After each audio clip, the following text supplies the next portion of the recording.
Um, so we shall continue now with the cholinergic agonist lecture. The last two slides is about the adverse effect. Basically, whenever you give more dose from what you require for a certain therapeutic effect, you will be actually going into the range of adverse effect, okay?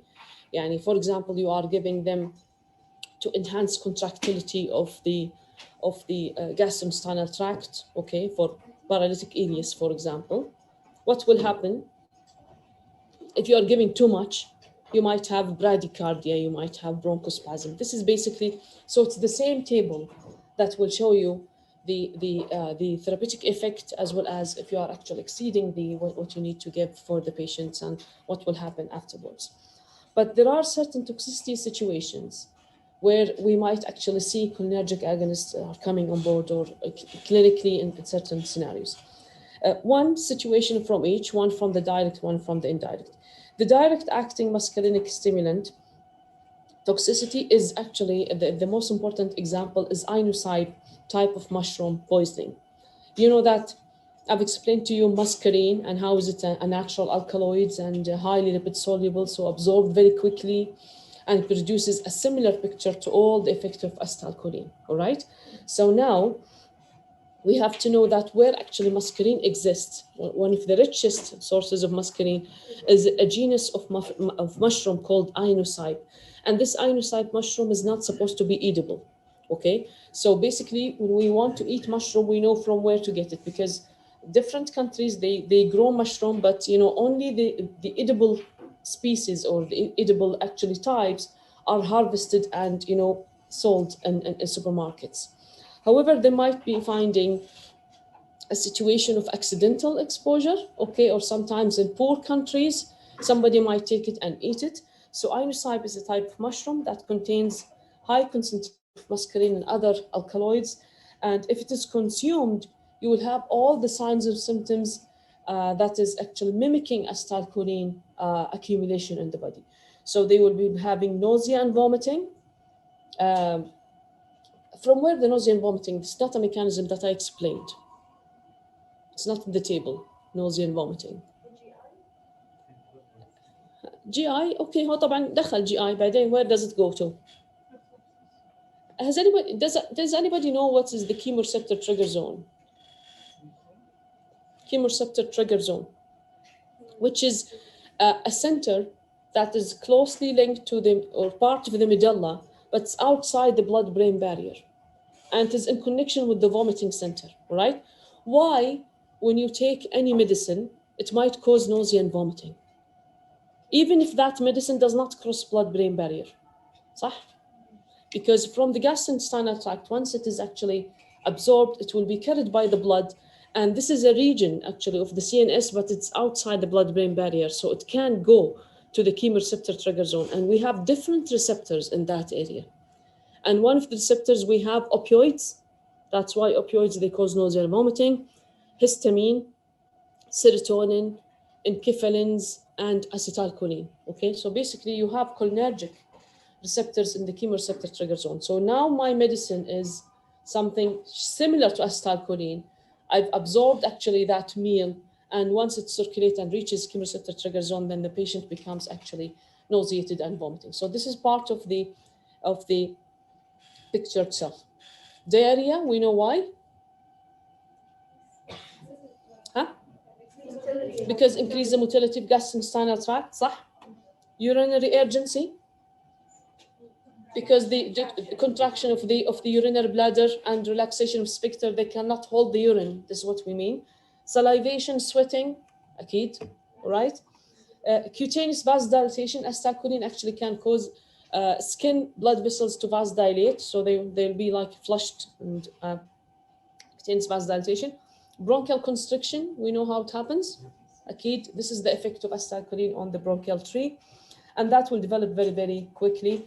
And how we treat that, we give the cholinergic antagonist that we have, which is the most important atropine. واضح؟ طيب, one example for the indirect acting cholinergic agonist, that happens with organophosphate. This is the situation where toxicity happens. Either The major source of toxicity is either exposure to pesticide or insecticide in agriculture. There are certain brands from the insecticide that are put in the table for you. In the United States, for example, they cannot sell them to anybody.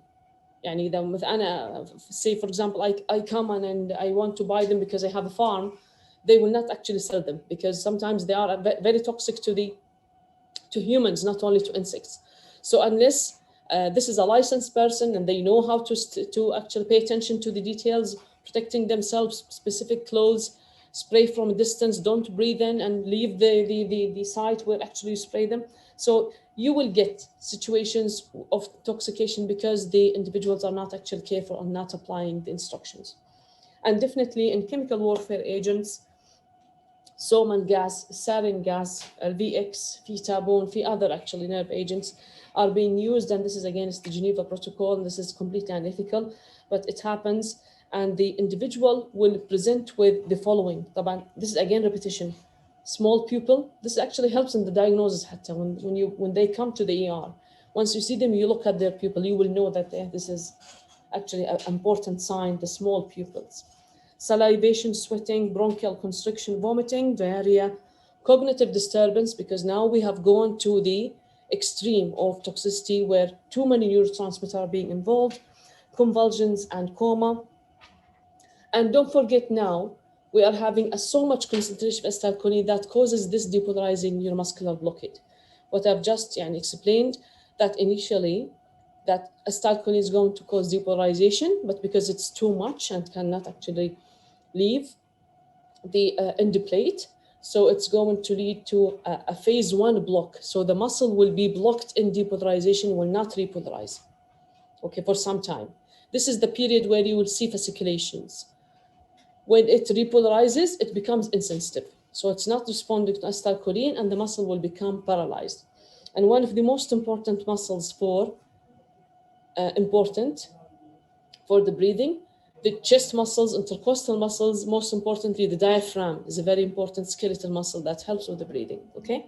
So can you tell me now, what are the mechanisms of death in these situations? How many mechanisms we have هنا؟ ايوه كله تحته خط which one actually can kill from these? Depolarizing neuromuscular blockade, yes, because the muscles of the chest and diaphragm, they might be paralyzed, so they're not helping with the movement of the chest wall or the breathing. Yes, this is one mechanism. Yes, bronchial constriction. The bronchioles are narrowed and too much secretions blocking them. This is the second mechanism. Convulsion itself, yes, it compromises breathing and yes, convulsion is important. Okay, so these are the 3 important mechanisms of death. How we treat these patients? In case that they seek medical advice, then we have to give the cholinergic antagonist, which is atropine. We have to give repeated doses of atropine for them. And diazepam is an agent that we use for convulsions. And we have an antidote, which is a pralidoxime that هيجي إن شاء الله نتكلم عنه في next lecture. تمام? Now, cholinergic antagonist. What is the most important agent, as I told you? Atropine. Atropine is a very important agent as considered the prototype medicine for being a cholinergic antagonist. And it is derived from a plant called Atropa. Yani that's the name came from the plant Atropa belladonna. The whole plant, actually, still there are cases in the literature of toxicity with these plants because it can be grown anywhere and it is very attractive in the looks and has got berries. Do you see this part? This is the fruit actually, and is sweet in taste like البيري نفسه, فممكن واحد يشوفها يعني okay, start eating it. And there are cases of death that has happened because of intoxication of this plant. Can you give me the mechanism of death? Yes, the most important now is the opposite to the heart rate that happens. Okay, we said acetylcholine is going to reduce heart rate because it's rest and digest. Okay, حفظوها بهذه الطريقة, all right? But now it's going to do the opposite.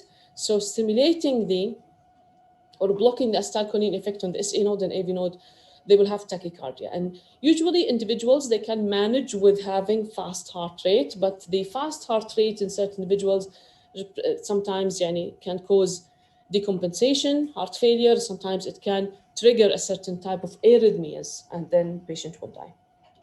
Okay, so we call them antimuscarinic. Cholinergic antagonist. We are talking about antimuscarinic because we have antinicotinic, because different receptors, they can be antagonized by different agents. Atropine is the main naturally occurring antimuscarinic agents, and present naturally, and is from a deadly nightshade, and plant grow in the dark. And what is belladonna means? And they call the plant Atropa belladonna. Belladonna means beautiful woman. Why do you think that is يعني related to atropine? إيش الحاجة اللي beautiful؟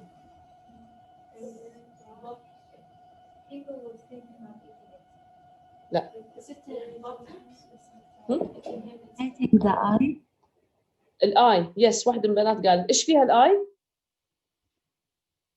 Dilating the pupil. Yeah, because one of the oldest, thank you very much. Yes, this is the correct answer.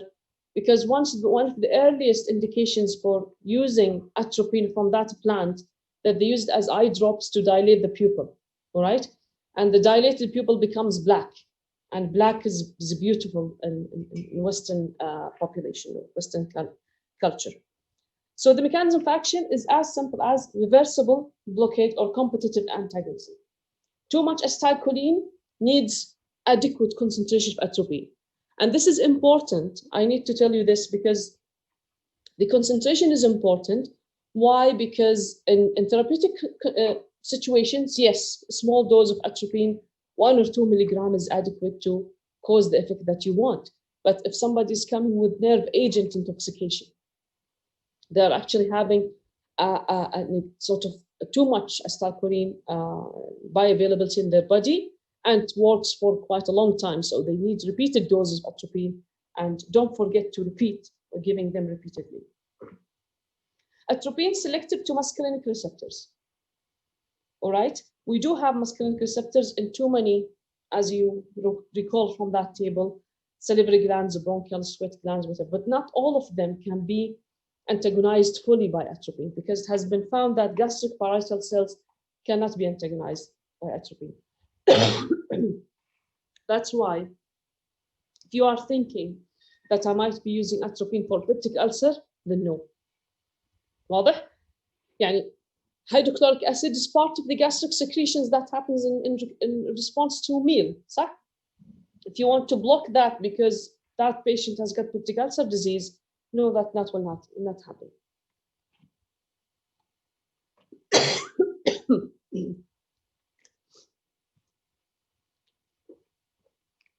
The examples here in this table, we have tertiary amines or alkaloids. These are the more lipid soluble, and we have the quaternary amines, which are less lipid soluble. We have natural, we have synthetic. Atropine is the prototype drug, and half-life is 2 hours. Hyoscyamine is an isomer of atropine, and that's levoatropine, and works for 3 to 5 hours. Scopolamine, or the other name for it, hyoscine, works for like 3.5 hours or something like that. Tropicamide works for 4 to 8, and benzotropine 12 to 24 hours. Ipratropium works for 2 hours, short acting. Tiotropium is very long acting, 5 to 6 days.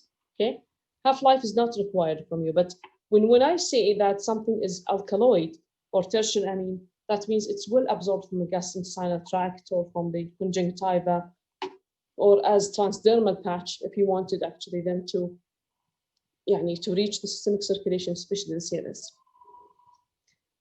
Quaternary amines, they are not going to be easily absorbed from the gastrointestinal tract, and these two specifically, you need to know them very well because these are used in bronchial asthma. Why we use antimuscarinic agents in bronchial asthma? Yeah, if I was able to do them as inhalation, which is ideal, okay? Okay, yes, because acetylcholine causes a bronchoconstriction. Now you are antagonizing that, and you have succeeded to make it as inhalers, and that's even much better than giving them by systemic route of administration. So ipratropium and tiotropium are very important treatment bronchial asthma. And because of the difference in half-life, which one I use in acute attack and which one I use for chronic management? Because ipratropium is 2 hours, short acting. It's very good when he is coming now in ER with asthma exacerbation. But the tiotropium is an inhaler he can use at home because it's very long acting. He can use it daily to prevent the new asthma attacks. Excellent. Atropine half-life is 2 hours, but in the eye, it can persist for, sometimes it's binding with the tissue, it can bind, it can persist for more than 72 hours. Now, you remember the table that we have? Now we are going to put the opposite. Yes. We will revise. CNS, what is the effect of acetylcholine? Excitation, important for learning, memory, صح? Alertness. Now what will happen here? Sedation, okay? Drowsy, cannot remember, amnesia, and sleep as well, okay? But again, you please remember that if there is a toxic situation, we will go beyond this table and we can see, because too many neurotransmitters are being sort of linked and connected to each other. So you might see excitation and hallucinations and seizures or sometimes coma, because too many actually neurotransmitters being sort of interfered with. The eye, acetylcholine used to do what? Meiosis and accommodation reflex. It makes you actually able to read, all right? You know what will happen? Mydriasis, the opposite. Cycloplegia, that means the ciliary muscles are not actually contracting and making the lens convex for reading, okay? And again, don't forget the lacrimal glands. Acetylcholine make you lacrimate or have tears, Hina? Dry eyes, exactly, okay. So how do you think that will affect the vision? Can you read under the effect of atropine or antimuscarinic? Yes, that's why when they mention a certain medicine has got an anticholinergic effect, and when they list, they will tell you dry mouth, okay, and they will tell you blurred vision. Blurred vision, that means when you try to focus for something new, you cannot see properly, okay, not for the far, for the new. Heart, acetylcholine bradycardia هنا, tachycardia. Bronchioles, acetylcholine bronchoconstriction and increase secretion. Here, dilatation and reducing. This is ideal for asthma and COPD. صح? This is part of the treatment of asthma and COPD. We give antimuscarinic agents. GIT, yeah, salivation. طبعا هناك كان في salivation, increase gastric enzymes, motility, relax the sphincter. Here is the opposite. To relax the muscles, reduce the secretions, contract the sphincters, okay? But they say here, so these agents are going to produce constipation, right? But there is something here very genuine, that they say the intestinal paralysis will be temporary only for 1 to 3 days. Why it will not continue? Does anybody know? لا مش desensitized, ما في desensitized. No. Anybody remembers what's the third division of the ANS? Enteric, yes. So we have an autonomic nervous system local to the GI itself, okay? So it can give actually a signal. It functions actually and sort of independent from the brain itself and the neurons and the ganglion, autonomic ganglion that I explained to you. It's actually within, it can feel something within the lumen and can act on it. So it can feel that there is a buildup of waste products, we need to excrete them. No more constipation, subhanAllah, okay? A genitourinary, what will happen? Relax the detrusor muscles, okay, and contract the sphincter, so they will hold the urine. And sweaty glands, they will not sweat, okay? Hina can feel too much sweating. Now you are preventing sweating. How do you think that will affect your body temperature? Yeah, it will increase, because sweating is a cooling mechanism by which our body needs to do to acclimatize with hot weather, because we need our body temperature to be 37, not more than that. So we need to evaporate that water and sweat in order to cool our body. So if we are preventing sweaty glands from doing their job, then somebody will become febrile, okay? Excellent. Now, what are the uses? Very easily. CNS. Anybody knows what's Parkinson's disease?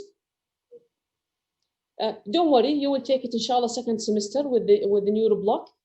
Parkinson's disease, a disease of muscle rigidity, bradykinesia, and slow movement because there is disbalance between dopamine and acetylcholine. This is actually what happens. In Parkinson's disease, dopamine is low, deficient. Okay, so acetylcholine, although that did not actually change, relatively it is high. So what I can do is either that I will treat Parkinson's disease by giving dopamine or by inhibiting acetylcholine. So this is actually part of the treatment of, if you do not know, then inshallah, second semester in neuro, you will have actually maybe 2 hours about treating the Parkinson's disease. Motion sickness, anybody knows what's motion sickness? الناس اللي بيجيهم دوار البحر وهذه الأشياء. What is the reason for that? Very sensitive. There are certain individuals. The motion sickness is because of the signal that the brain is getting from the eye and the ear. Okay, ear is very important for balance, and eye, of course, طبعا عارفين for what. If you are actually on a boat traveling, okay, or on train, the eye see everything to be steady. صح؟ ما في حاجة مقلوبة. صح؟ Everything is steady in front of your eyes. However, the ear feels that you are actually moving or traveling. Having two different signals to the brain will think you are intoxicated with something, and that is affecting your senses. So it will stimulate this vomiting reflex, nausea and vomiting, subhanAllah, to protect you, because needs you to expel whatever has caused this issue. This is what the brain interpretation. Okay, so now what we need to do for these individuals, if they want to travel by train or by car or by the sea or by boat, okay, they need to take something that is something like scopolamine, lipid soluble, that will block acetylcholine receptors in the chemoreceptor trigger zone, as I told you, because chemoreceptor trigger zone is very connected with vomiting center, and this is something going to reduce this vomiting and nausea. If you block acetylcholine receptors in the chemoreceptor trigger zone, then it's going to relieve the situation. You can't travel, especially scopolamine. Okay, despite the fact that it's not actually very long acting, but we have scopolamine because it's lipid soluble as patch, transdermal patch. And this transdermal patch can work for 2 to 3 days. Okay, طبعا this is ideal. And if somebody wants to go for a cruise in البحر مثلا, okay, let him put that patch, doesn't need to worry about tablets, all right? So the patch will maintain a certain concentration of scopolamine for motion sickness. For the eye, why do you need the pupil to be dilated? If you want to examine the retina, صح? Diabetic individuals, they get retinopathy. They go actually and see a certain diabetic actually retina clinic every 6 months or every 1 time per year. The ophthalmologist cannot see the retina clearly without dilating the pupil. So you will give eye drops to make the pupil white for some time, and then يعني خلاص the effect will fade away. Assessment of refractive error in uncooperative patients. If you are going to an ophthalmology clinic or to an optometry, I would say a clinic, and to have your prescription checked, you will need to focus on a certain object in front of you. صح? The doctors having actually a difficult time with children, because when there's a small child and you want to check the vision for the child and ask him to look at that sort of figure or that diagram or whatever, the child will not actually cooperate. صح? Yani, it's very difficult to handle children. So what they need to do is that they give these eye drops to dilate the pupil and cause cycloplegia for the child, only for some time, a few hours. What will happen? And how is that going to help him to test his vision? He will not be able to see the near object. صح? Because we need the ciliary muscle contractility and the convexity of the eye lens to look at near objects. If you put these eye drops, they're going to produce cycloplegia, so they will not see what is around them. He will not see his mom, he will not see the doctor. So he will cooperate and look at the far objects, okay, and tell you what he can see. So this is a little bit of a trick. but it does help in ophthalmology clinic to handle these individuals. COPD and bronchial asthma, you know that very well. If you want to increase the heart rate, طبعا in resuscitation situation where the patient is bradycardic, you give atropine, heart rate becomes high. GIT, if there is excessive diarrhea, that's the opposite, صح?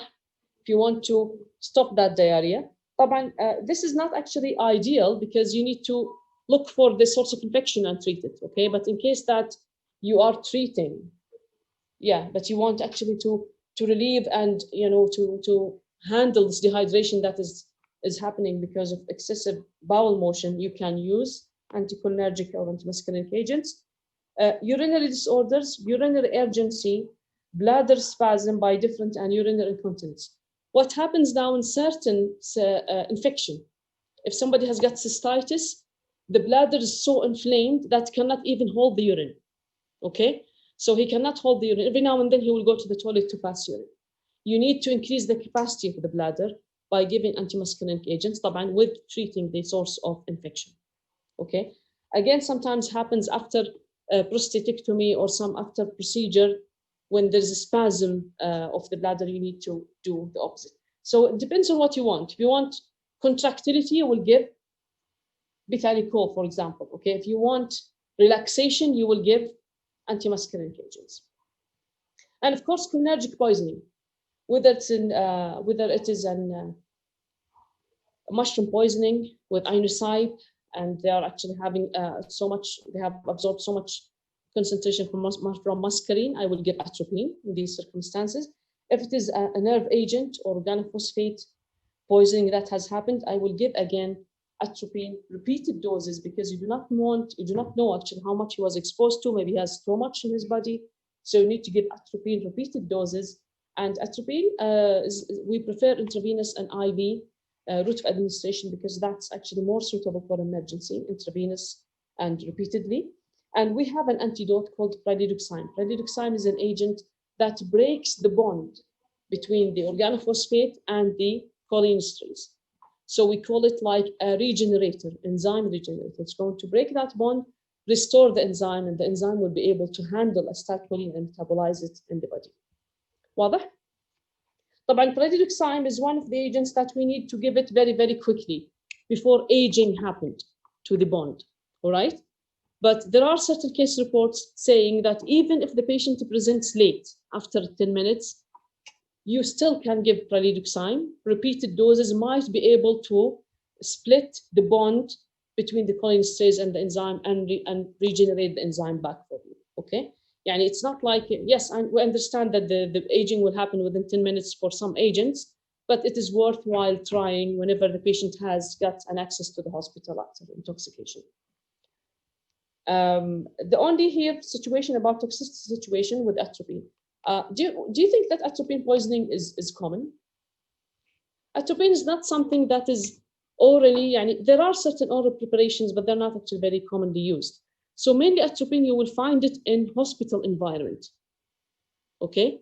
As IV for, yani nobody will sell atropine in pharmacies, for example, okay? So atropine is one of the medicines that are only, you will find it predominantly, I would say, in hospital environment. So which situation somebody will have atropine poisoning? أيوة صح. Yes, this is very important. When it happens outside the hospital, she is very correct, that it's because of somebody has gone walking about and they have seen these beautiful berries and they taken them. صح. This is common. Exactly, by mistake. Okay, somebody's giving more than the required dose by mistake. Okay, that happens accidentally. Okay, sometimes they say healthcare professionals, they want to attempt to induce hallucinations. And somebody who wants to abuse the atropine, because we know that toxic concentration, you remember, it can produce hallucinations and, you know, some effect. So maybe somebody, like مثلا doctor or a nurse who knows about the pharmacology, so they will take it and abuse it. Okay, so this is actually what happens. And the clinical features, they will have extreme dryness, you know, because the pupil are going to be wide, heart rate, and this is actually the thing that's dangerous, that's going to they will be tachycardic, and they will feel, why they feel hot and flushed? because it inhibits sweating, صح? Agitated and delirium, this is part of the CNS toxic features. Do we need to do something about them? لا تقولوا لي نعطيهم استالكولين. ها؟ ما في bond. He has taken atropine بس. صح؟ Atropine, remember the half-life of atropine. How long is it? 2 hours. Okay, يعني by the time you're actually taking history and doing some supportive treatment will be metabolized. So you do not need an antidote, basically. You just need symptomatic treatment. They say cooling blankets and something to cool body temperature. You can give diazepam if he's having seizure. Diazepam is a sedative agent that works on the CNS. So يعني just give symptomatic treatment. Don't give antidote. Don't ever think about giving cholinergic agonist. We have lots of issues with cholinergic agonist. And this is going to be only 2 hours and will be metabolized. Okay? Last thing is the anti-nicotinic drugs. Okay? Certain tribes from South America, they use actually a substance, they derive it from a certain trees to kill the animals and will help them in hunting. Okay? What is that substance? They coat their arrows with it. This is actually a poison called curare. This is a poison that has got an anti-nicotinic activity. Okay, so that's something works on the nicotinic receptors at the somatic nervous system. So curare is the name for the poison that certain South American tribes are using to coat their hunting arrows to facilitate hunting. And the active substance, it was actually isolated in 1940 and identified that it can be used in medicine, and tubicuralin. That's the name of the substance. What are these? These basically, they're structural analogs to acetylcholine, and they're going to block the cholinergic neurons at the skeletal muscles, at the motor and the plate. Okay, so anything that blocks acetylcholine receptor at the neuromuscular junction or at the skeletal muscles, what do you expect will happen to the muscle? Yeah, the muscle will be paralyzed. Exactly. Okay. So why do you need to produce paralysis? يعني احنا we said identified, introduced to medicine 1940, happy with it وهالكلام هذا. Why do we need to produce paralysis for a patient? No. Surgeons need to produce paralysis in general surgery. Why? Because if somebody is anesthetized, general anesthesia, anesthetized totally. In orthopedic surgery, you need mobility of the patient. You need if you are replacing the knee or the hip joint, you do not want the muscles to resist you when you are actually doing your job in surgery. Okay? So you need actually flaccid paralysis for all the muscles in the body. And don't worry about breathing because they are already connected with a ventilator. Okay? So the breathing is done by a ventilator. No worries about that. Okay? But you need mobility of the patient on the operating table. So that's one indication. The other indication is for endotracheal intubation. If you want the patient to be anesthetized, once you give them the general anesthetic intravenously, you need actually to connect them with the endotracheal tube and laryngoscope. This is inshallah كل هذا الشيء هتاخدوها. Laryngoscope and endotracheal tube. You want to put that into their larynx, connect that with an ambu bag and the ventilator. That's part of the anesthesia that they are doing, all right? In order to introduce that to the airways, you need an extreme sort of extension of the neck itself. You need to position the patient in such a way, okay, to facilitate this process. And for that reason, you do not want skeletal muscles to resist you. I think the skeletal muscles are quite strong and resisting this thing. So if he is paralyzed, okay, very easily you can mobilize him the way you want in operating theater. And these are short acting. Once the surgery is done, they stop the anesthetic, they stop the neuromuscular blocking agents. واضح the reason why we want to produce paralysis? That's the only reason, okay? طيب, they are classified into two categories, non-depolarizing and depolarizing. Depolarizing, هذا هو التيبل. We have one depolarizing agent, which is called succinylcholine. Okay, succinylcholine is the only depolarizing neuromuscular blocker. It works similarly than to what I told you about the acetylcholine accumulation and how it produces paralysis. And for the non-depolarizing, we have cisatracurium, pancuronium, and rocuronium, and too many actually that belongs to this class. The pharmacokinetics, the succinylcholine is introduced or given by intravenous infusion because it has got a very short half-life, because once actually it's given, it will get hydrolyzed and redistributed by plasma cholinesterase. There is certain enzymes in the plasma called plasma cholinesterase that will degrade succinylcholine very quickly, so the half-life is within minutes. But these ones, no, they can maintain an activity for 45 minutes or 1 hour. So we can give them as IV bolus. And then if you need more, depending on the duration of the surgery, you can give an intravenous infusion. And the action will be terminated by redistribution hydrolysis. What's the mechanism of action? When I say depolarizing, that means they do something similar to acetylcholine. Acetylcholine, what does it do? Depolarize the muscle, okay? So this is basically what they're going to do. It's going to cause depolarization in the muscle, which is phase 1, entry of sodium ions, and that will lead to a transient muscle twitch. You can see some fasciculations on the patients, but it will undergo this persistent depolarization, will not be reversed by repolarization, and the muscle will lose sensitivity to acetylcholine and it will be paralyzed. That's the mechanism of action of succinylcholine. But why we like it, although that this mechanism is a little bit complex, we like it because it's short acting. Because in surgeries, the anesthesiologist will work with the general surgeon, and the doses that he's giving from the general anesthetic and muscle relaxant, they call them, depends on the duration of the surgery. If the surgeon is about to finish, he will tell the anesthesiologist, I am about to finish, by the way. So he will finish very quickly because there's no time for recovery.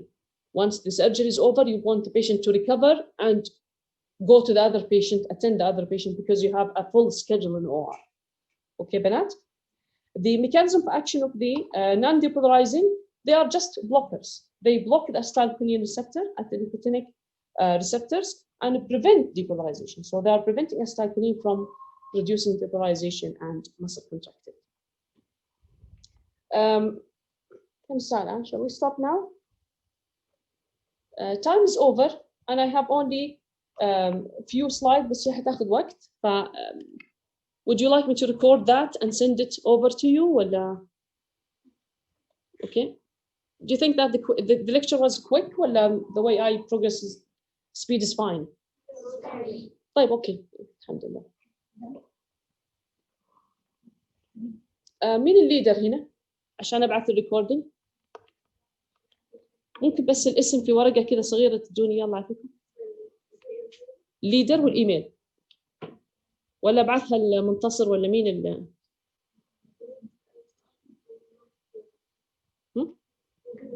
اي خلاص.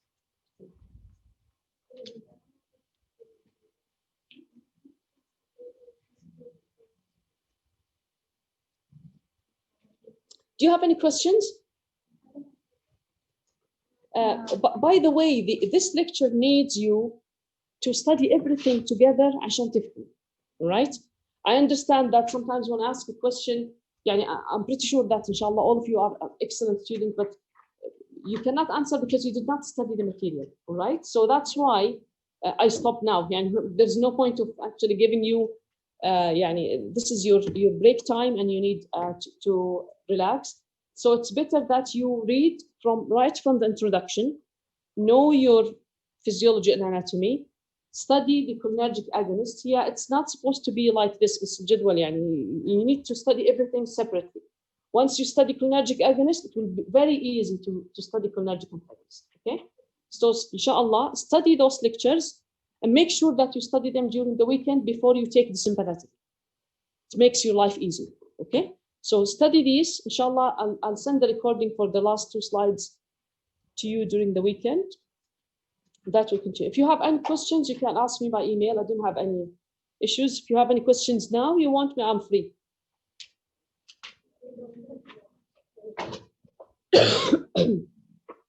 هذا مين فرح؟ خلاص إن شاء الله.